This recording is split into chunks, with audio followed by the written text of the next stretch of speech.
Well, good afternoon, Scott Baker. Mikey, how are you today? Good, thank you. How are you? Pretty good, pretty good. Here we are, just a couple days before the Christmas holiday, and we don't take days off in terms of talking about the nature of leadership because leadership happens every day by all of us. And so, why wouldn't we carve out a little time just to think about are we doing this okay? So, Yeah. today's field note is entitled "Leaders Can't Make People Feel Safe." And we just came off of having some practical field notes, right? That were sort of nuts and bolts, functional field notes. This one we're going back to sort of the philosophical, but also then a behavioral approach to this. And so I think this question is one that not only leaders but parents and everybody deals with. Meaning, what is the thing that makes everyone in the group feel the most empowered to be their best version of themselves, right? And Yeah. not feeling hindered or tentative, right? Is that how you Which read is, it? yeah, but like that framing is very different than just throwing out psychological safety as something that an organization needs. Like it's almost like psychological safety, the way that we talk about psychological safety, when you eventually get to the end of that conversation, it's really more about the idea of like the basic, like in Maslow's hierarchy of needs, like the basic of an organization should be psychological safety. You framed it in such a way as like, how can we make this a place where everyone would feel like they have the freedom to be the best that they could possibly be? Is a very different way to frame it, because now you're actually shooting for something instead of like just protecting Yeah. everybody's ability to not feel bad, right? And it gets a little bit weird, right? Because it depending on how we talk about it, it might make it sound like we're against psychological safety, and that's not what we're saying at all. It's Right. just an odd way to the conversation about psychological safety is a bit of a red herring for what people really mean. I think probably it is, and we can poke this even more specifically, because I think the question ultimately is, well, let me back up. The field note is right. Leaders can't make people feel safe. Now they can create conditions, and that's the argument of the field note, where this sort of flourishing can happen. Now, the next question then is, what's the premise here? Because the field note is really dealing with, do people feel it's okay to raise disagreements, conflict, analysis that the boss might not like? Will they get shot down? Will they get yelled at? Some of that might be okay, right? Let's take last night. I hear after the Monday Night Football game, Philip Rivers went into the locker room and just really lit into the defense, saying, I didn't unretire for this blank. And all the commentators were saying, defense has really let him down. They were not there. They were just not playing. So sometimes you actually want somebody, and my reaction was, I think I pretty much agree with Philip Rivers. Yes, right? but here's the thing. Philip Rivers felt safe enough to say that, right? Yeah, he did. This is true. So we're really analyzing the organization, not even though by de facto the quarterback is the leader of the team. And is he saying something that's not making anybody feel safe is a completely different thing than saying, is this organization a place where we feel the freedom to say what is true when we see it that way? Yeah. Right? And I think that then that's where maybe the red herring, you use that phrase, could be around the word safe, because there's a lot of research in recent years. Some of it we see like in, say, Jonathan Haidt's work, which is the issue of, are we trying to make people safe, or are we trying to make them strong and resilient? Because it's, in case you haven't noticed, the entire sort of cosmos is fairly brutal. And if nature is, sort of its own sort of morass of red in tooth and claw, parents who try to make their kids safe tend to actually end up in the opposite circumstances, with their kids are in most endangered, right? Right. Whereas if you build kids that are resilient and strong and capable of making key decisions at key times, well, then maybe that's what we need in our workplaces too, right? Is how do we build people that are strong and resilient and emotionally unperturbed by problems, right? Right. And maybe which we can't entirely erase because we are human beings. So I like the idea or the lens of saying, well, what are we going for here, and then what are the conditions that the field note is talking about? Yeah. So do you know what triggers me? What triggers you? Yeah. If you had to sit and think for a little bit about what are the things that will trigger, like, and it could trigger me into a fun rant. It could trigger me into anger. It could trigger me into fear. Do you know of anything that triggers me? I think I probably have a sense of attitudes that you have but I don't know that there's a thing where I would be like, Mikey's going to collapse if this happens. Right. I don't perceive you that way. And I think that that's like me trying hard to not let you know what my triggers are. Right. Right. Now, some Yeah. people would be like, well, that's a lack of transparency on my part. Right. So we don't actually have the kind of relationship where you know everything about me. Right. We have a professional relationship. We also have a friendship that goes back before our profession together here. Indeed. Yeah. But even then, it's not like I'd be more willing to share with you what's going to trigger me. Well, So- and in fact, I would say in that, you know, like I do know a decent amount around your background, your family, other things, but you also tend to talk about those things on this very program. Yeah, right.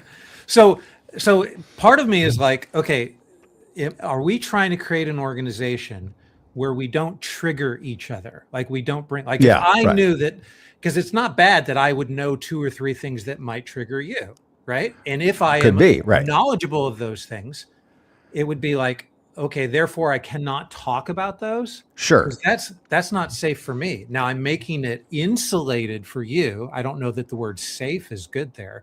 I'm making it insulated for you to not have to have your buttons pushed, to Right, not have yeah. to have you be triggered. But it doesn't necessarily make it a better organization if we're defining there's certain topics that are off limits for us, right? Yeah. So what are we talking about? I think most of the time we're talking about insulation. Like, do leaders can't make people feel safe, but we can, by doing some of the wrong things, make people feel insulated. But Yes, I don't right. think that's an environment for people doing their best. I don't want to be shielded, right? And Yeah, now, right. I do like the main theme in this field note is that there needs to be from a leader a consistency in the way that they go about things and the way that discussions are handled, the way that disagreements are handled, the way that strategic planning is handled. And that when you have that consistency in there, now you're creating some stable conditions. There's a bit of predictability. And I think that's true. So I don't even necessarily think that this idea of safety, I mean, let's take as a fundamental the whole nature of human existence being this balance between chaos and order, right? And Right. we move from chaos and we go to greater degrees of order using language and teams and organization and objectives and goals and working toward the future and all of these things.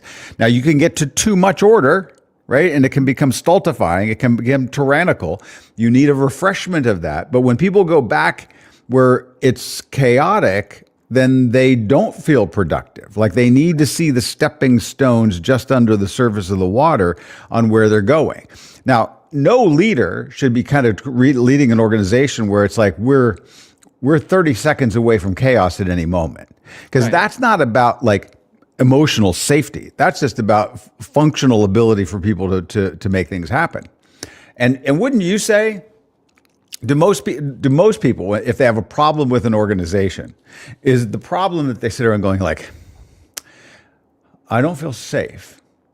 Or is it, I think that the organization is doing things and making decisions that just seem stupid?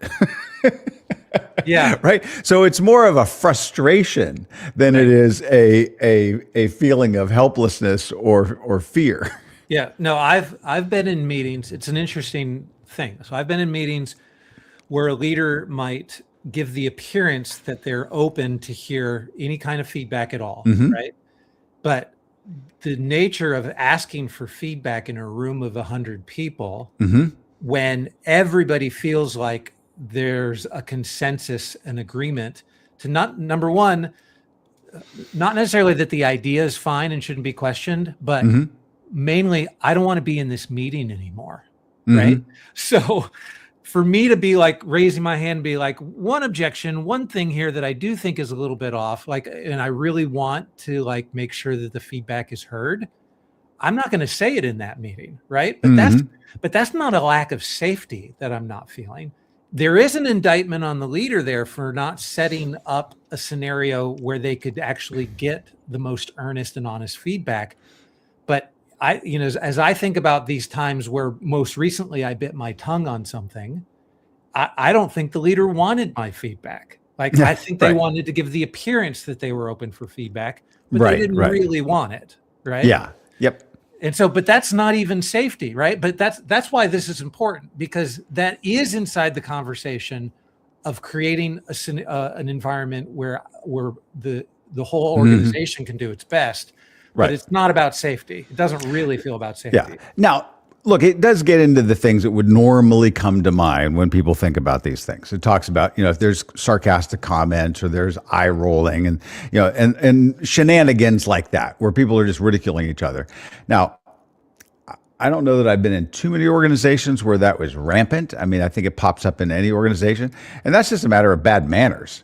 I think it's just, it's like, come on, right? Now, I do think that people will test people, and I think that happens all genders, all cultures, all races. People will be like testing you out to see, do you feel too good? Are you too big for your britches? Like, you can't hang out with, so we're going to, sometimes people will tag people with a nickname or something like that. And that can get out of hand because all of a sudden it's like middle school, right? Now, where's the balance there? Because where is a degree of gentle jabbing? And we've had field notes about that, right? About the power, the benefits of teasing to some degree. But like everything else, that's where, what is leadership about in the end? Good judgment. Where does all of the rest of this fall? Good judgment, right? Where are we going to be here on the chaos versus order front? Where are we here on the fear versus frustration front? All of these things. And I think we can all say, well, the better our character as leaders, that's actually an execution of good judgment. Right. So if it is about judgment, then I should take time to actually listen and understand where your triggers are, like what is going to trigger. And then based on the circumstance, I might judge to cross over that line every once in a while or choose. But what's better is for you to have enough trust in me that you know that if I'm doing something or saying something that is triggering to you, it's not for the intention of triggering you, right? So many people get to hang on to their triggers in this day and age that it's difficult to know whether or not the accusation of me triggering you is a bad enough all by itself. Right. Or if it's something that we should talk about. Like, can we even talk about it? Like, is it so triggering that we can't even talk about it? Like, that's an uphill battle, right? And it's also getting into me being your psychologist as a leader that I'm just not interested in. I'd like to make you better.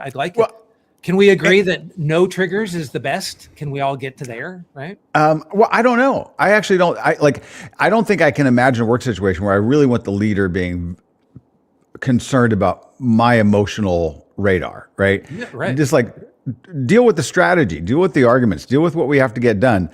Let me take care of me. As long as you're being mannerly, right? And a grown up, I actually don't think I want you to be worried about is Scott going to be okay with this? No, it's like, let's be professionals. Right. And create stable conditions and not worry about those things. Because I think if you do that, if you start going down that path, then you're never going to be out of the woods. And I think what you want to be is like, look, here's how we treat people. And look, I do understand we all have, because we still haven't come that far as a species that we've erased this ability to be all like Spock. We are going to have emotional reactions. We've used a whole run of NFL analogies in the last couple of months, but we saw it the other night where, a player, took a swing at a fan. He gets suspended for 2 games, loses $500,000, might jeopardize $40 million over his contract because of some things that are triggered by that happening. Yeah. Whereas another key player a couple of weeks ago took a swing at a fan, didn't get a suspension at all. And you're like, that's what drives people crazy is inconsistency. Yeah. Right? Yes. What's the actual rule, and are the leaders being consistent? And you can be like, well, the fan was accused of certain things. The player has a history. This person has stalked them at other games in the past. And you're like, all right, where are we all back in middle school? Let's just get to the actual game. Let's not have fans going crazy like at the Ryder Cup. Can't we just get back to some normal amount of civility where we don't even have to worry about the T word? Right. So, what's the basic behavioral thing that we can wrap up with here? Is there, because we really do want to get past the mindset of this conversation and into I think the behavioral thing is leaders who create consistency for stable conditions, and it's just a given. It's a pay for play that you have to be a good citizen. You can't mock other people. You don't eye roll, but you don't go around being like, is he going to be okay with that? Is she really sensitive about that? Let's not talk about that topic because they entered the room.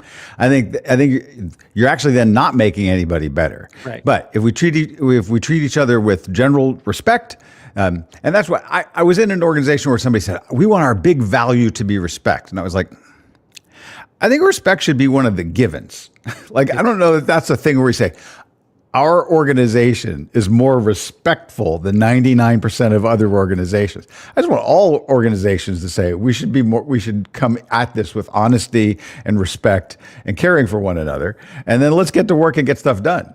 Right. Okay. Fantastic. All right. Tomorrow's Christmas Eve. We'll figure out how to I'll do be this here again, I think. Yeah. Okay. Sounds good. All right. Thank you. Appreciate it. Bye now.